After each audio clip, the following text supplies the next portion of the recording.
नमस्कार। हम्म। आज हम बात कर रहे हैं लुकर स्टूडियो के बारे में। बिल्कुल। ये गूगल का एक काफी जबरदस्त टूल है। पहले इसे गूगल डेटा स्टूडियो कहते थे, याद है? हम्म। और ये ना डेटा को देखने और समझने का तरीका बिल्कुल बदल रहा है। हम्म। हमने इसके बारे में काफी कुछ देखा है। गूगल के अपने डॉक्यूमेंट्स हैं, ट्यूटोरियल्स हैं, एक्सपर्ट्स के लेख हैं और हाँ, जो लोग इसे इस्तेमाल करते हैं उनके अपने अनुभव भी हैं। तो आज हम कोशिश करेंगे लुकर स्टूडियो की जो मोटी मोटी बातें हैं उन्हें आसान भाषा में समझने की। ये है क्या चीज़, काम कैसे करता है और डेटा एनालिसिस के लिए इतना ज़रूरी क्यों बनता जा रहा है, खासकर उन लोगों के लिए जो जानकारी जल्दी और प्रभावी ढंग से समझना चाहते हैं। हम बेसिक चीज़ों से शुरू करके थोड़ी एडवांस्ड बातों जैसे कैलकुलेटेड फील्ड्स और डेटा ब्लेंडिंग सब पर थोड़ी थोड़ी बात करेंगे। तो चलिए शुरू करें। तो सबसे पहले ये लुकर स्टूडियो आखिर है क्या?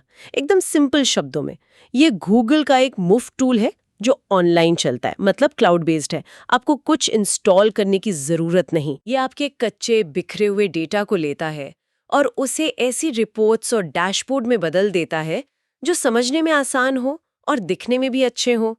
और सबसे अच्छी बात, इसमें वो खींचने और छोड़ने वाला ड्रैग एंड ड्रॉप इंटरफेस है, तो इस्तेमाल करना बहुत आसान हो जाता है। हाँ, बिल्कुल। और इसकी जो असली ताकत है मेरे ख्याल में वो है इसकी अलग अलग सोर्स से जुड़ने की क्षमता। ये सिर्फ गूगल की अपनी चीज़ों जैसे एनालिटिक्स, एड्स या शीट्स से ही नहीं जुड़ता, बल्कि ये बिग क्वेरी, MySQL जैसे डेटाबेसेस से भी जुड़ सकता है। CSV फाइलें अपलोड कर सकते हैं। और तो और करीब 800 से ज़्यादा पार्टनर कनेक्टर्स भी हैं।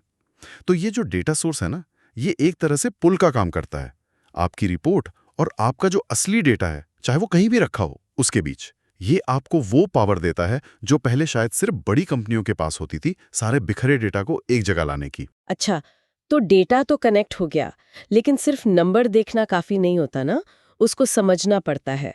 यहीं पे शायद विजुअलाइजेशन काम आता है, मतलब डेटा को तस्वीरों और चार्ट्स में दिखाना। इसमें आप कई तरह के चार्ट बना सकते हैं, लाइन, बार, पाई चार्ट, जियो मैप्स, टेबल्स, बहुत कुछ।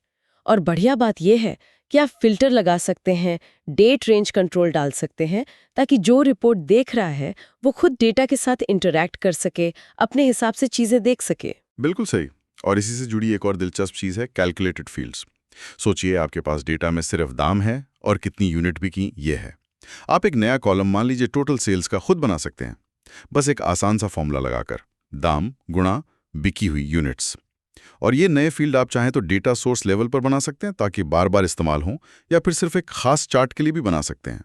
ये आपको वो इनसाइट्स निकालने में मदद करता है जो शायद सीधे सीधे आपके रॉ डेटा में दिख ही ना रहे हों। अरे वाह, ये तो बहुत काम का है। लेकिन मान लीजिए मेरा डेटा दो अलग अलग जगह पर है, जैसे मार्केटिंग का सारा खर्चा एक गूगल शीट में है और सेल्स का डेटा किसी और सिस्टम में, तो क्या उनको मिला सकते हैं? हाँ, यहीं पर डेटा ब्लेंडिंग काम आती है। ये आपको दो या ज्यादा भी अलग अलग डेटा सेट्स को जोड़ने की सुविधा देता है। बस उनमें कोई एक चीज कॉमन होनी चाहिए, जैसे तारीख हो सकती है या कस्टमर आईडी। इसके आधार पर आप डेटा को मिला सकते हैं। तो आप देख सकते हैं जैसे कि किसी खास दिन मार्केटिंग पर जो खर्च किया उसका सेल्स पर क्या असर हुआ।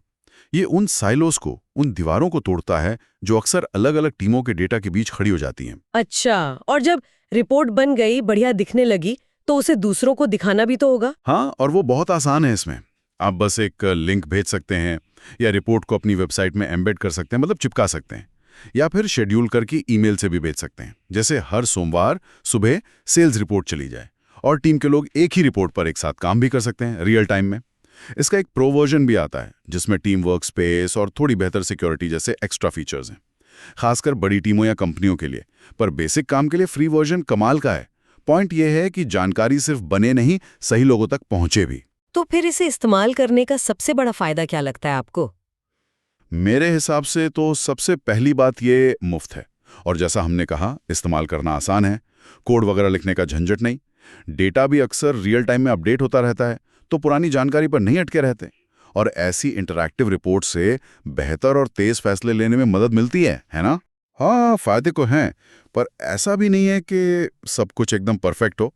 कुछ यूजर्स ने बताया है, जैसे रेडिट वगैरह पे पढ़ने को मिलता है, कि कभी-कभी ये जो डेटा कनेक्टर्स हैं वो टूट जाते हैं या सिंक होने में दिक्कत करते हैं, तो फिर मैनुअल काम करना पड़ जाता है। और एक आम प्रॉब्लम है कि डैशबोर्ड बहुत ज़्यादा भर जाता है।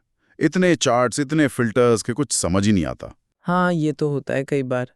तो इसका उपाय यही है कि डैशबोर्ड को साफ सुथरा रखें, जो ज़रूरी नहीं है वो हटा दें, फिल्टर का सही से इस्तेमाल करें, ऑप्शनल मैट्रिक्स जैसी चीज़ें यूज़ करें ताकि यूज़र वही चुने जो उसे देखना है।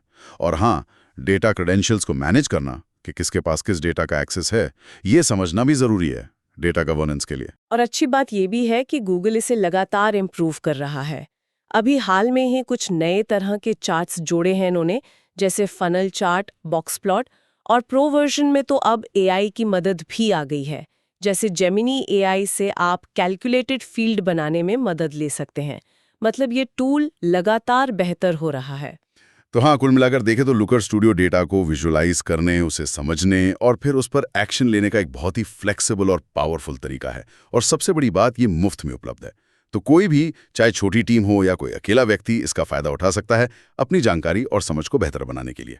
और यहाँ हम एक सवाल के साथ आपको छोड़ जाते हैं। जब डेटा को इस तरह देखना और समझना इतना आसान और इतना शक्तिशाली हो जाए, तो क्या ये सिर्फ बड़ी कंपनियों के फैसले लेने का तरीका ही बदलेगा, या फिर ये छोटी टीमों और शायद हम जैसे आम लोगों के सोचने और काम करने के तरीके में भी कोई बुनियादी बदलाव ला सकता है? इस पर सोचिएगा जरूर।